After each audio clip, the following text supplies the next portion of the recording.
निद्रा यत्तम सुखम दुखम पुष्टि कार्य बलाबलम, अर्थात यथाविधि निद्रा के सेवन करने से शरीर का पोषण, बल की वृद्धि, वीर्य की वृद्धि, ज्ञानेंद्रियों की कार्यक्षमता और दीर्घ जीवन की प्राप्ति होती है। हमारे शयन काल, जागरण काल, शयन अवधि, इन सबका शरीर की अतिरिक्त गतिविधियां हमारी कार्यक्षमता एवं हमारी ऊर्जा पर प्रभाव रहता है। हमारे शरीर का उत्साह, ऊर्जा बल एवं गतियां हमारे शरीर में उपस्थित प्राणवायु या ऑक्सीजन के स्तर पर निर्भर रहती है।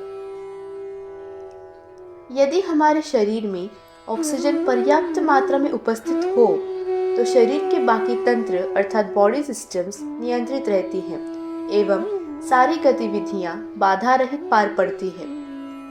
परंतु यदि वही प्राणवायु अथवा ऑक्सीजन पर्याप्त मात्रा में न हो तो हमारे पाचन क्रिया से लेकर हमारी बुद्धि तक संपूर्ण शरीर पर विपरीत प्रभाव दिखाई देता है।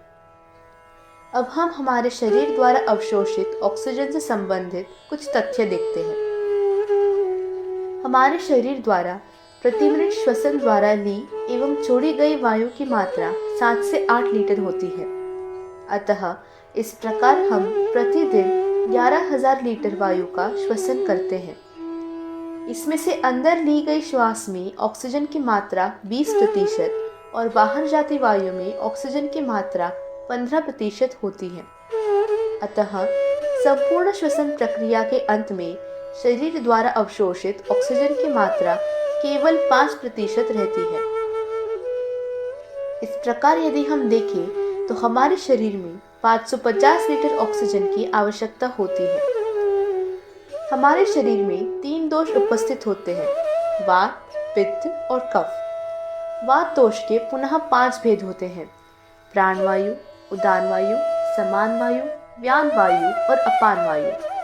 इनमें से श्वसन प्रक्रिया का कार्य प्राणवायु का होता है। अब हम हमारी निद्रा काल अर्थात स्लीप साइकिल का परिचय देखते हैं।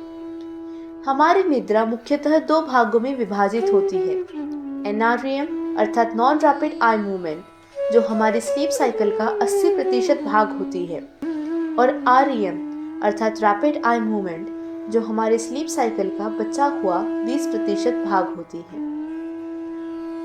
इस तालिका से हम यह समझ सकते हैं कि संपूर्ण शयनावस्था में हृदस्पंदन अर्थात हृदय की धड़कन की गति एवं हमारे श्वसन की गति दोनों ही मंद हो जाती है। और इस सांकेतिक विश्लेषण से यह स्पष्ट होता है कि शरीर द्वारा अवशोषित ऑक्सीजन की क्षमता जागृत अवस्था में निद्रावस्था की तुलना में अधिक रहती है।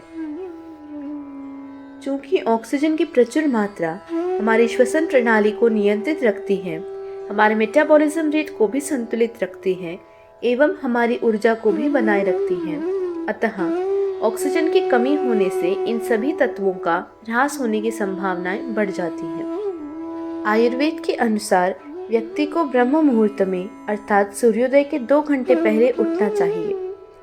कारण यह है कि यह काल वात प्रधान होता है, अतः इस काल में अपान वायु अपना काम उत्तम प्रकार से कर शरीर के मल को निष्कासित करता है। परिणाम स्वरूप प्राणवायु का संचरण उत्तम अवस्था में रहता है व उसका संपूर्ण शरीर को लाभ मिलता है। साथ ही रात को अधिक देर तक नहीं जगना चाहिए।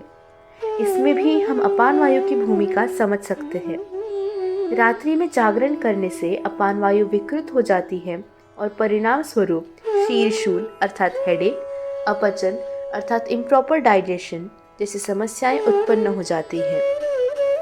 यदि हम प्रकृति को समझें तो सूर्य भी प्रातः में उगता है एवं शाम में ढल जाता है। एक निरोगी जीवन के लिए मानव शरीर एवं प्रकृति के बीच एक संतुलित तादात्म्य होना अति आवश्यक है।